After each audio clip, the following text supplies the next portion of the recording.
Friends பாருங்க. Hi அம்மா சொல்லுங்க. Hi hi guys. Hi friends நான் ஹாய் ஃப்ரெண்ட்ஸ்ன்றேன். Hi guys. ஹாய் சொல்லுங்க சொல்லுங்க. Hi guys. Hi guys. இருங்க ஃப்ரெண்ட்ஸ், அம்மா பண்ணி கொடுத்தது எப்படி இருக்குன்னு பார்க்கலாம். இந்த வாழைத்தண்டு சாலட்டை சுவைத்து பார்த்துவிட்டு எப்படி இருக்கு என்று செய்து சொல்லுங்கள் என் சகோதர சகோதரிகளே. ஓகே சகோதர சகோதரிகளே, நான் இந்த வாழைத்தண்டு இப்போ சாப்பிட்டு பார்க்குறேன்.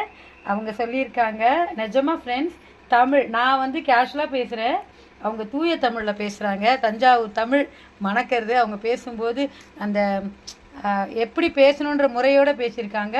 ஸோ குட்டீஸ் எல்லாருமே இந்த மாதிரி கற்றுக்கோங்க, இப்படி தான் தமிழ் பேசணுன்ட்டு. இவன் நானே கற்றுக்கிறேன் அவங்கக்கிட்டேருந்து. இப்போ நான் டேஸ்ட் பண்ணி பார்க்குறேன் ஃப்ரெண்ட்ஸ். பாருங்கள், ஆக்சுவலாக வந்து இதை கடிச்சு தான் இப்போ சாப்பிட வேண்டியது, எச்ச பண்ணக்கூடாதுன்னுவாங்க. வேறு வழி இல்லை, ஃபுல் பீஸாக இருக்குது. கடிச்சு சாப்பிட்டாதான் சுவை.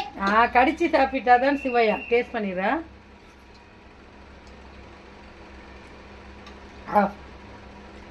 ஃப்ரெண்ட்ஸ் ஆக்சுவலாக உண்மையை சொல்லணுன்னா, என் ஃப்ரெண்ட்ஸ் சர்க்கிள் எல்லாருக்குமே தெரியும், பச்சையாக எதை கொடுத்தாலும் நான் சாப்பிட மாட்டேன். பச்சையானா பச்சை கலரும் பிடிக்காது, ராவாக எதை கொடுத்தாலும் எனக்கு பிடிக்காது. ஆனால் வாழைத்தண்டு ஃப்ரெண்ட்ஸ் குக் பண்ணி தானே சாப்பிட்ருக்கீங்க.